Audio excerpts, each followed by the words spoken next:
વિદ્યાર્થી મિત્રો, હવે આપણે આયનીકરણ એન્થાલ્પીમાં સમૂહમાં વાત કરીએ. સમૂહ એટલે તમે જોઈ શકો છો કે આપણે કુલ 18 સમૂહો છે. પહેલો સમૂહ, બીજો સમૂહ, પછી આ ત્રીજો, ચોથો, 3 થી 12, 3 થી 12 એ ડી વિભાગ સંક્રાંતિ ધાતુ તત્વોના સમૂહ કહેવાય. પછી પી વિભાગ 13મો સમૂહ, 14મો સમૂહ, 15મો સમૂહ, 16મો સમૂહ, 17મો સમૂહ, 18મો સમૂહ એટલે નિષ્ક્રિય વાયુ. તો અહીંયા આપણે એક ઉદાહરણથી લઈએ. સમૂહમાં ઉપરથી નીચે ઉતરીએ તો આપણે એક પહેલો સમૂહ લીધો છે લિથિયમથી ફ્રાન્સિયમ સુધીનો.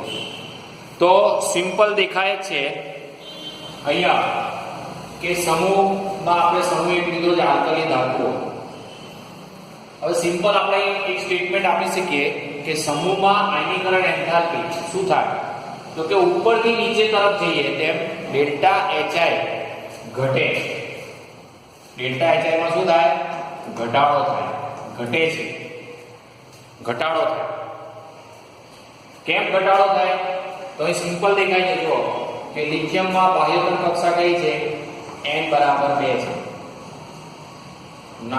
સોડિયમમાં n બરાબર 3 છે, પોટેશિયમમાં 4 છે, રૂબેડિયમમાં 5 છે, સીઝિયમમાં 6 છે અને ફ્રાન્સિયમમાં 7 છે. એટલે ક્રમશઃ તમે ઉપરથી નીચે ઉતરો તેમ n વધતા જાય છે. એટલે આ ને કેન્દ્ર વચ્ચેનું અંતર જુઓ, સૌથી ઓછું લિથિયમમાં છે, પછી આ સોડિયમ છે, આ પોટેશિયમ છે, આ રૂબેડિયમ છે, આ સીઝિયમ છે, આ ફ્રાન્સિયમ છે. એટલે આ એટલે આ વસ્તુ આપણા મગજમાં ક્લિયર થવું જોઈએ કે જેમ જેમ આપણે કેન્દ્રથી દૂર જઈએ તેમ તેમ કેન્દ્ર ઇલેક્ટ્રોન વચ્ચેનું અંતર વધતું જાય. એટલે કહેવાનો મતલબ કે બે રીઝન છે, એક છે પરમાણુ કદ અને એક છે શિલ્ડિંગ અસર. ડેલ્ટા એચઆઈ ઘટવાના સમૂહમાં બે રીઝન છે. એક રીઝન છે પરમાણુ કદ અને બીજું રીઝન છે શિલ્ડિંગ અસર. હવે પરમાણુ કદની વાત કરીએ તો સિમ્પલ દેખાય છે. તમે જો કે સમૂહમાં ઉપરથી નીચે ઉતરીએ, આ ઉપરથી નીચે ઉતરીએ તેમ તમે જુઓ છો કે સંયોજકતા n બદલાતી જાય છે. એટલે પરમાણુ કદમાં શું થતો જાય છે? વધારો થતો જાય છે. આપણા મગજમાં ક્લિયર થવું જોઈએ કે સમૂહમાં ઉપરથી નીચે ઉતરે એમ પરમાણુ કદ વધે. હવે પરમાણુ કદ વધે છે એનું કારણ શું? તો કે કેન્દ્ર અને ઇલેક્ટ્રોન વચ્ચેનું અંતર વધે. દેખાય છે કેન્દ્ર ઇલેક્ટ્રોન વચ્ચેનું અંતર વધતું જાય છે. જો 5મી કક્ષા, 6ઠી કક્ષા, 7મી કક્ષા. અને ઇલેક્ટ્રોન વધે ટૂંકમાં મુખ્ય ક્વોન્ટમમાં n અચળ રહેતો નથી. અહીં તમે જોઈ શકો છો n બદલાય છે. જો 2, 3, 4, 5, 6, 7. એટલે મુખ્ય ક્વોન્ટમમાં n અચળ રહેતો નથી, અંતર વધે છે. અને કેન્દ્ર અને સંયોજકતા ઇલેક્ટ્રોન વચ્ચેનું અંતર વધે એટલે આકર્ષણ બળ ઘટે. બીજી ભાષામાં કહીએ તો અપાકર્ષણમાં શું થાય? વધારો થાય. અને અપાકર્ષણમાં વધારો થાય એટલે સ્વાભાવિક છે થોડીક ઉર્જા આપો તો એ સહેલાઈથી દૂર થઈ જાય. ધારો કે આપણે વર્ગમાં કોઈક એવો વિદ્યાર્થી છે હવે જેને ભણવામાં રુચિ જ નથી, ભણવા પ્રત્યે એને અપાકર્ષણ છે, તો બોલો એને મસ્તી કરતો જ હોય અને આપણે એક લાફો મારીને બહાર કાઢી મૂકીએ ને તો જતો રહે. કારણ કે ભણવું એનું કેન્દ્ર છે અને કેન્દ્ર સાથે એને આકર્ષણ જ નથી. એટલે તમે થોડીક એને શક્તિ આપો, એક લાફો મારો ને તોય જતો રહે. કારણ કે એને બહાર રખડવું જ છે અને ભણવામાં કોઈ હોશિયાર છોકરો છે અને કોઈક સામાન્ય ભૂલ એનાથી થઈ ગઈ, સામાન્ય ભૂલ, કોકની જોડે કદાચ પેન્સિલ માંગતો હોય, રબર માંગતો હોય, સામાન્ય ભૂલ થઈ ગઈ, પણ ભણવા પ્રત્યે એને આકર્ષણ છે, કેન્દ્ર પ્રત્યે આકર્ષણ. ભણવું એટલે કેન્દ્ર. હવે એને તમે કહો કે ચલે ગેટ આઉટ, બહાર નીકળતો નહીં જાય. એને 2 લાફા મારશો તોય નહીં જાય, વધારે ઉર્જા આપશો તોય નહીં. કારણ કે કેન્દ્ર સાથે આકર્ષણ મજબૂત છે. એટલે કેન્દ્ર સાથે આકર્ષણ જેટલું વધારે એટલું કદ નાનું, કેન્દ્ર સાથે આકર્ષણ જેટલું ઓછું એટલું કદ મોટું. એટલે પરમાણુ કદ ક્લિયર થઈ ગયો. મુખ્ય ક્વોન્ટમમાં એટલે 4 વસ્તુ લખવાની. મુખ્ય ક્વોન્ટમમાં અચળ રહેતો નથી, કેન્દ્ર ઇલેક્ટ્રોન વચ્ચેનું અંતર વધી જાય છે, કેન્દ્ર સંયોજકતા ઇલેક્ટ્રોન વચ્ચે અપાકર્ષણ વધી જાય છે, પરિણામે ડેલ્ટા એચઆઈ એની ઘટે છે. હવે બીજું મોસ્ટ આઈએમપી રીઝન આવ્યું શિલ્ડિંગ અસર. તો તમે જુઓ કે સમૂહમાં જેમ ઉપરથી નીચે ઉતરો ને એમ શિલ્ડિંગ અસર વધે.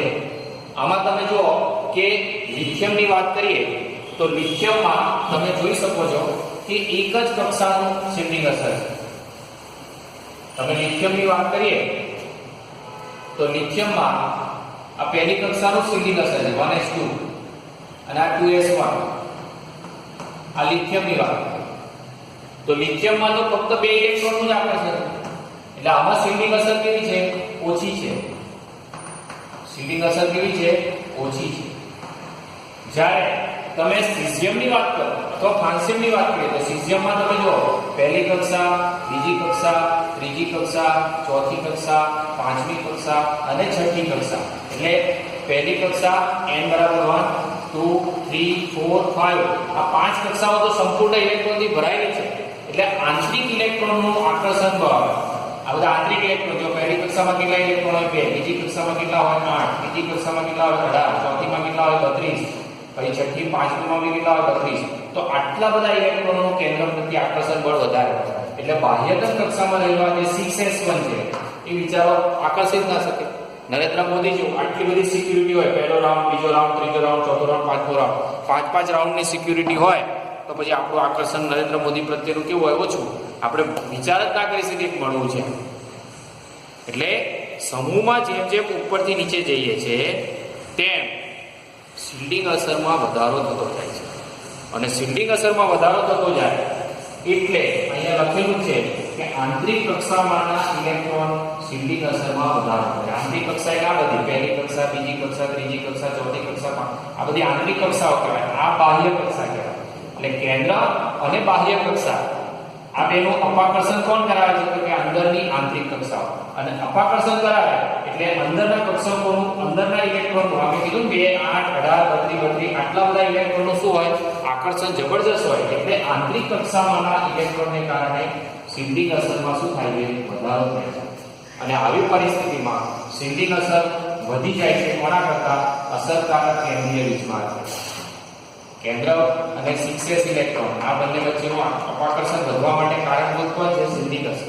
અને શિલ્ડિંગ અસર વધી જાય એટલે સમૂહમાં ઉપરથી નીચે જઈએ તેમ આપણને ડેલ્ટા HI1 માં પ્રથમ આયનીકરણ એન્થાલ્પીની વાત ચાલે છે અત્યારે. ઓનલી ફોર પ્રથમ એક ઇલેક્ટ્રોન આપણે વાત કરીએ, એક ઇલેક્ટ્રોન એટલે ડેલ્ટા HI હંમેશા 1 ઘટે છે. આ વસ્તુ આપણા મગજમાં ક્લિયર થઈ જવું જોઈએ. એટલે સમૂહમાં ઉપરથી નીચે ઉતરીએ તેમ શું થાય? તો કે ડેલ્ટા HI આપણી ઘટે છે. પ્રથમ આયનીકરણ એન્થાલ્પીમાં ઘટાડો. હવે એક અપવાદ પ્રશ્ન આપ્યો છે અને એને આપણે સમજવાની કોશિશ કરીએ તો શું કહેવા માંગે છે એ જોઈએ આપણે. સમૂહ નંબર 13 અને એ પ્રશ્ન પરીક્ષામાં પણ પૂછાય છે. એટલે આપણા મગજમાં ક્લિયર કરવાનું. આવા પ્રશ્નો પૂછાય.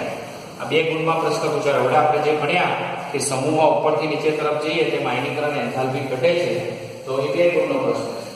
હવે આપણે સમૂહ 13 ની વાત કરીએ. સમૂહ 13 એટલે બોરોન સમૂહ કહેવાય. કયો સમૂહ કહેવાય? બોરોન સમૂહ. હવે એમાં લખ્યું છે કે ડેલ્ટા HI1 નું મૂલ્ય બોરોન એનું ડેલ્ટા HI1 નું મૂલ્ય આપેલું છે. પ્રથમ આયનીકરણ એન્થાલ્પી નું મૂલ્ય આપેલું છે. બોરોન નું કેટલું આપ્યું છે? તો કે 801. હવે એકમ કયો છે? તો કે કિલો જૂલ પ્રતિ મોલ. યાદ રાખો, કિલો જૂલ પર મોલ એનો એકમ આપણે ભણી ગયા છે. ચાલો પછી બીજું આપ્યું છે આપણને એલ્યુમિનિયમ. બોરોન પછી આવે એલ્યુમિનિયમ. હવે એની આપણને ડેલ્ટા HI1 આપી છે 577. ચાલો પછી ગેલિયમ. ગેલિયમની ડેલ્ટા HI1 આપી છે આપણને 579. પછી ઇન્ડિયમ. ઇન્ડિયમમાં આપી છે 558. અને છેલ્લું આવ્યું થેલિયમ. તો થેલિયમની આપણને આપી છે 589. આ બધી આપણને પ્રથમ આયનીકરણ એન્થાલ્પી આપેલી છે કિલો જૂલ પ્રતિ મોલમાં. તો અહીં પ્રશ્ન પૂછ્યો છે કે સમૂહ 13 ની તત્વોની પ્રથમ આયનીકરણ enthalpy boron, aluminium, gallium, indium, thallium છે.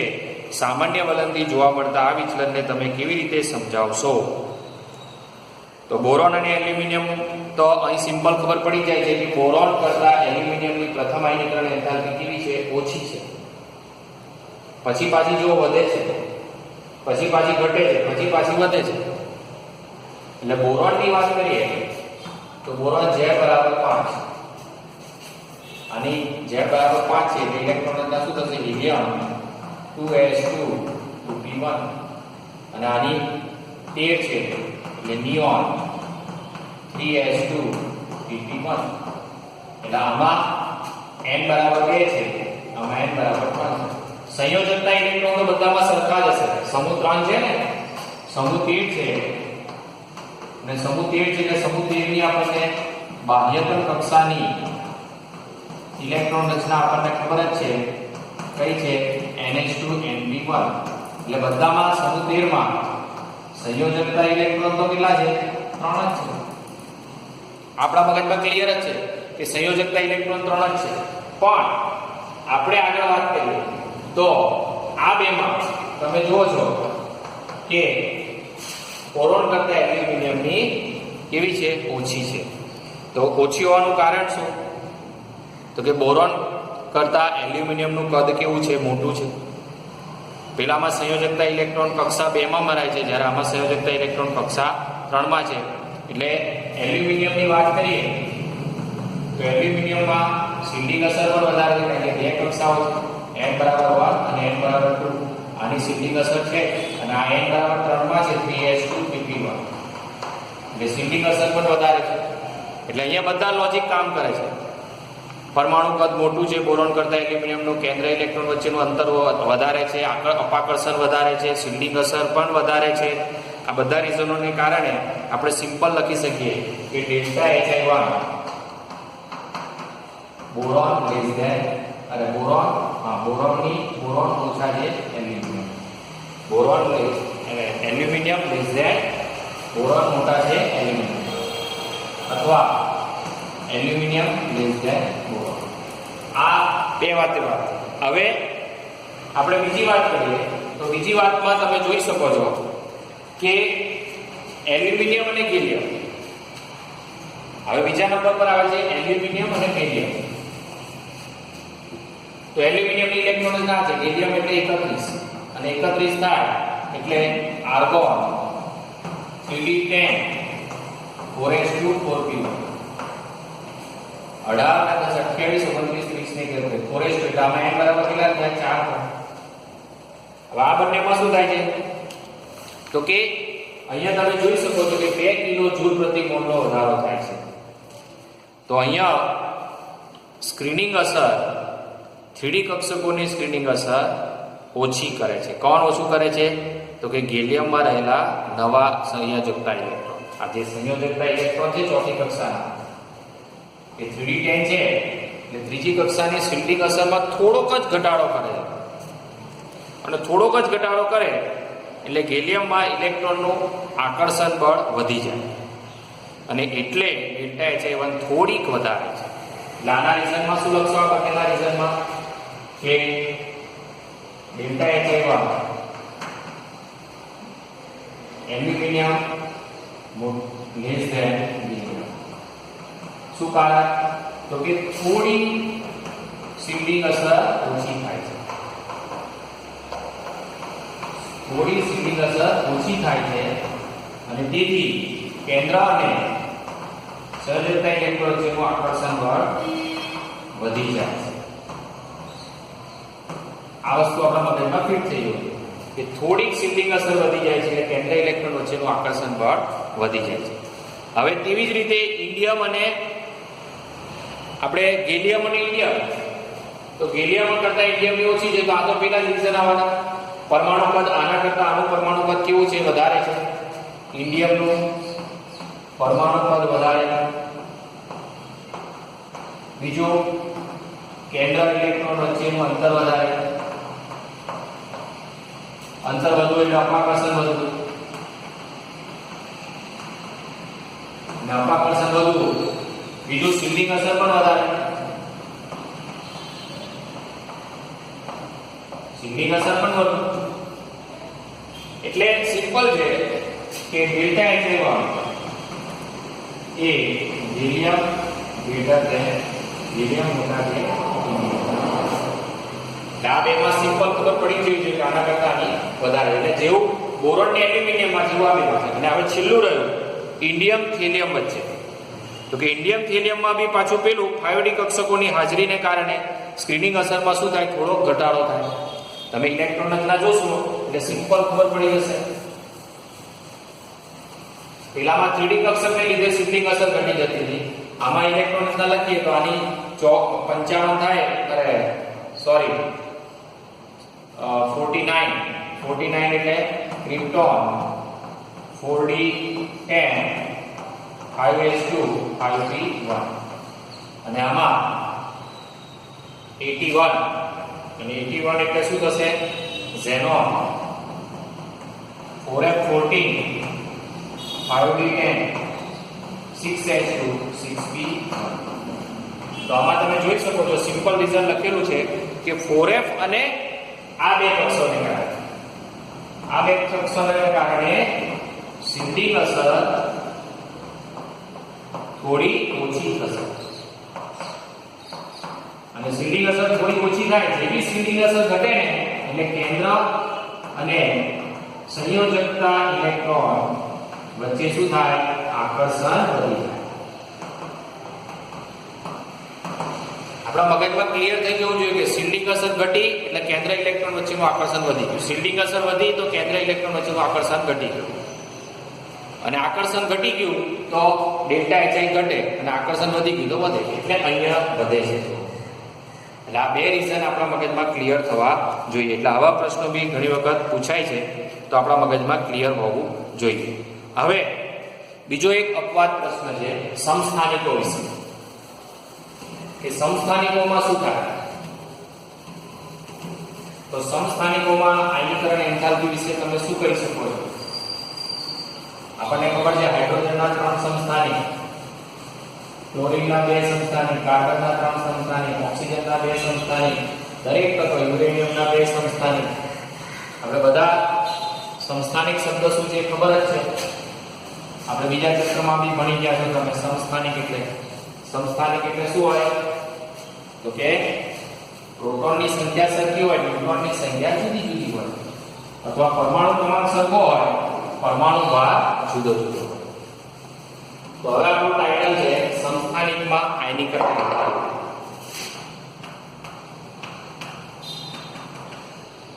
સમસ્થાનિકોમાં આયનીકરણ એન્થાલ્પી સમસ્થાનિક શબ્દ સમજી લો સમસ્થાનિક તો શું હોય એક જ તત્વના પરમાણુઓમાં પ્રોટોનની સંખ્યા અથવા બીજા શબ્દોમાં કહીએ તો પરમાણુ ક્રમાંક કેવા હોય સરખા હોય અથવા બીજી રીતે કહીએ તો ન્યુટ્રોનની સંખ્યા અથવા પરમાણુ ભાર કેવા હોય જુદા જુદા તો તે પરમાણુઓ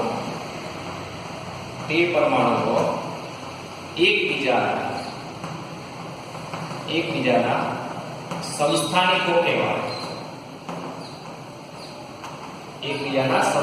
કહેવાય એટલે પ્રોટોનની સંખ્યા સરખી હોય ન્યુટ્રોનની સંખ્યા જુદી જુદી હોય અથવા પરમાણુ ક્રમાંક સરખા હોય પરમાણુ ભાર જુદા જુદા હોય તો તેઓ એકબીજાના સમસ્થાનિકો કહેવાય હવે આપણે સિમ્પલ ઉદાહરણ લઈએ તો હાઇડ્રોજન આ પગમાં લખ્યો એ પરમાણુ ક્રમાંક કહેવાય અને માથા પર લખ્યો એ ભાર કહેવાય તો આપણને ખબર છે આને પ્રોટિયમ કહેવાય આને ડ્યુટેરિયમ કહેવાય આને ટ્રિટિયમ કહેવાય તો આ બધા સમસ્થાનિકો છે હાઇડ્રોજનના તો કે સમસ્થાનિકોમાં શું કહી શકો તો કે અહીંયા આપણને ખબર છે કે આયનીકરણ એન્થાલ્પી આપણને ખબર છે કે ડેલ્ટા એચઆઈ એ કોના પર આધારિત છે તો કે ઇલેક્ટ્રોન રચના એટલે કે ઇલેક્ટ્રોનની સંખ્યા અને કેન્દ્રીય વીજભાર ઇલેક્ટ્રોન રચના એટલે ઇલેક્ટ્રોનની સંખ્યા અને બીજું કેન્દ્રીય વીજભાર એટલે શું પ્રોટોનની સંખ્યા એટલે ડેલ્ટા એચઆઈ ઇલેક્ટ્રોનની સંખ્યા એટલે કે ઇલેક્ટ્રોન રચના અને કેન્દ્રીય વીજભાર એટલે પ્રોટોનની સંખ્યા પર આધારિત છે હવે સિમ્પલ તમે જોઈ શકો છો કે સમસ્થાનિકની વાત કરીએ તો સમસ્થાનિકમાં હંમેશા આપણા મગજમાં ક્લિયર હોવું જોઈએ કે સમાન કેન્દ્રીય ભાર અને ઇલેક્ટ્રોન ધરાવતા હોવાથી પ્રથમ આયનીકરણ એન્થાલ્પીના મૂલ્યો કેવા હોય છે? સમાન હોય છે. એટલે ડેલ્ટા HI1 ના મૂલ્યો સમસ્થાનિકમાં કેવા હોય છે? સમાન હોય છે. કારણ કે સિમ્પલ છે કે આપણે ભણી ગયા છે કે પરમાણુ ક્રમાંક Z બરાબર પ્રોટોન અને એના બરાબર ઇલેક્ટ્રોન. સિમ્પલ વાત છે કે પરમાણુ ક્રમાંક એટલે જ પ્રોટોનની સંખ્યા અને એટલે જ ઇલેક્ટ્રોનની સંખ્યા, એટલે તો સરખું જ હોય. આમાં પ્રોટિયમમાં જો 1 છે તો ઇલેક્ટ્રોન પણ 1, બરાબર. આમાં ઇલેક્ટ્રોન 1 છે, પ્રોટોન પણ 1 છે. આમાં ઇલેક્ટ્રોન 1 છે, પ્રોટોન પણ 1 છે. પરમાણુ ક્રમાંક એટલે સમસ્થાનિકોમાં હંમેશા યાદ રાખવાનું કે ડેલ્ટા HI સમસ્થાનિકોમાં ડેલ્ટા HI નું મૂલ્ય સમાન હોય છે. સમાન હોવાનું કારણ સિમ્પલ, Z બરાબર P બરાબર E. હવે ઉમદા વાયુની વાત કરીએ. બીજો ટોપિક છે ઉમદા વાયુ. ઉમદા વાયુ એટલે નિષ્ક્રિય વાયુ. તો નિષ્ક્રિય વાયુમાં શું જોવા મળે? તો નિષ્ક્રિય વાયુમાં લખ્યું છે કે બધી જ કક્ષકો ઇલેક્ટ્રોનથી પૂર્ણ ભરાયેલી હોય. એટલે રચના કેવી હોય? એકદમ સ્થાયી હોય. કોઈને પાસે ઇલેક્ટ્રોન મેળવે ના, કોઈને ઇલેક્ટ્રોન આપે ના. એટલે ડેલ્ટા HI ના મૂલ્યો ખૂબ ઊંચા હોય. ઉમદા વાયુ માટે ડેલ્ટા HI1 ના મૂલ્ય ખૂબ ઊંચા હોય. સહેલાઈથી ગુમાવી શકે નહીં. એટલે હંમેશા યાદ રાખવાનું કે સમગ્ર આવર્ત કોષ્ટકમાં જે આપણો 18મો સમૂહ છે, નિષ્ક્રિય વાયુનો સમૂહ છે, એના ડેલ્ટા HI ના મૂલ્યો સૌથી ઊંચા. કારણ કે ઇલેક્ટ્રોન દૂર કરવો હોય તો પૂર્ણ ભરાયેલા છે એટલે સખત તમારે સ્ક્રીનિંગ અસર પણ ખૂબ વધારે હોય અને આકર્ષણ એટલું બધું હોય કે દૂર કરવા ખૂબ મુશ્કેલ છે.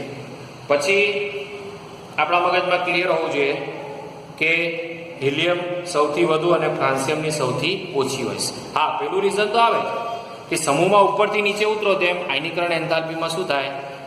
ઘટાડો થાય. પણ હવે આપણા મગજમાં ક્લિયર રાખવાનું કે હિલિયમ છે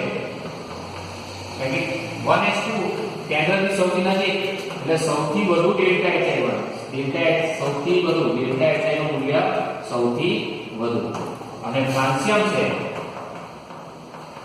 એટલે રેડોન C1s1 એટલે સૌથી ઓછું. સૌથી ઓછું. એટલે આપણા જે 118 તત્વો છે, 118 માં હિલિયમની ડેલ્ટા HI1 સૌથી વધુ અને ફ્રાન્સિયમની સૌથી ઓછી.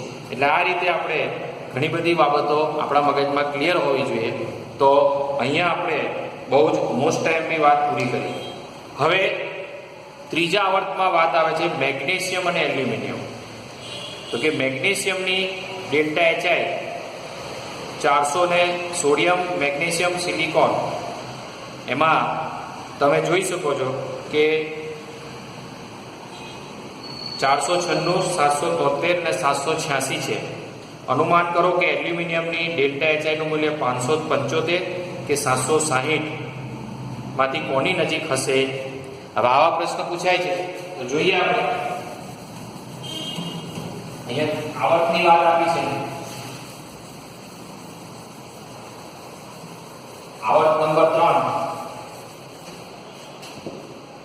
આવર્ત નંબર 3 લિથિયમ, સોડિયમ, આવર્ત 3 એટલે sodium, magnesium, aluminium, silicon, phosphorus, sulphur. આવર્ત 3. હવે અહીંયા સોડિયમની પ્રથમ આયનીકરણ એન્થાલ્પી આપેલી છે. આવર્ત 3 માં ડેલ્ટા HI1. તો સોડિયમની આપી છે કેટલી? 496. પછી મેગ્નેશિયમની આપી છે 737 એટલે આપી છે 737. અને સિલિકોનની આપી છે 786 એટલે આપી છે 786. હવે આ પેપર હવા દઈએ આપણે કિલો જૂલ પ્રતિ ઓહ્મ. અને આપણને એલ્યુમિનિયમની પૂછી છે કે એલ્યુમિનિયમની કેટલી હશે? અહીંયા આપણને પૂછ્યું છે કે એલ્યુમિનિયમની કોની નજીક હશે? 575 કે 760 કિલો જૂલ પ્રતિ મોલ હશે? આવો પ્રશ્ન પૂછ્યો કે આ બેમાંથી કઈ હશે? તો સિમ્પલ આપણે સમજી શકીએ કે ડેલ્ટા HI1 નું મૂલ્ય 575 કિલો જૂલ પ્રતિ મોલની નજીક હશે, કારણ કે એલ્યુમિનિયમનું ડેલ્ટા HI નું મૂલ્ય મેગ્નેશિયમના ડેલ્ટા HI ના મૂલ્યથી ઓછું હોવું જોઈએ. જો ઇલેક્ટ્રોન રચના જો જેમ આપણે બોરોન અને બેરિલિયમ અને બોરોનમાં ભણ્યા હતા તે મેગ્નેશિયમ અને એલ્યુમિનિયમ આના 12 અને આના 13, તો આની ઇલેક્ટ્રોન રચના શું થાય? નિયોન 3s2 અને આની શું થશે? Neon 3s2 pp1. તો આ s કક્ષક છે, s કક્ષક છે એટલે આકાર કેવો? ગોળાકાર.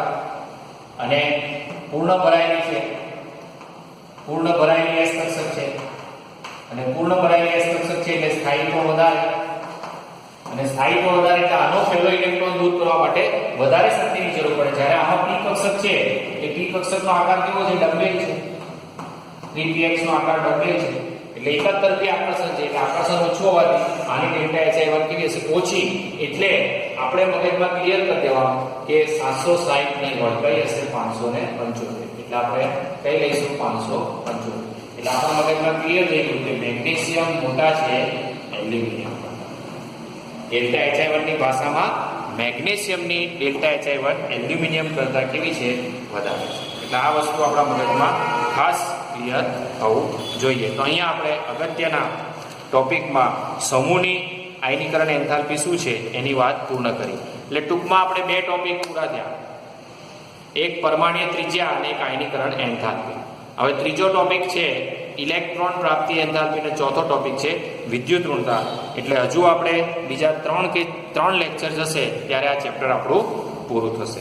એટલે દરેક વિદ્યાર્થીને ખાસ સૂચના કે તમારે જે લેક્ચર ચાલે છે એ લેક્ચરને લખીને તૈયાર કરવાનું. પહેલાં ચોપડી વાંચવાની, પછી ચોપડીમાંથી જે સમજ પડે લખવાનું, પછી લેક્ચર જોવાનું, પછી પાછું સમજવાનું. તો અહીંયા આપણે આ લેક્ચર પૂર્ણ કરીએ છીએ.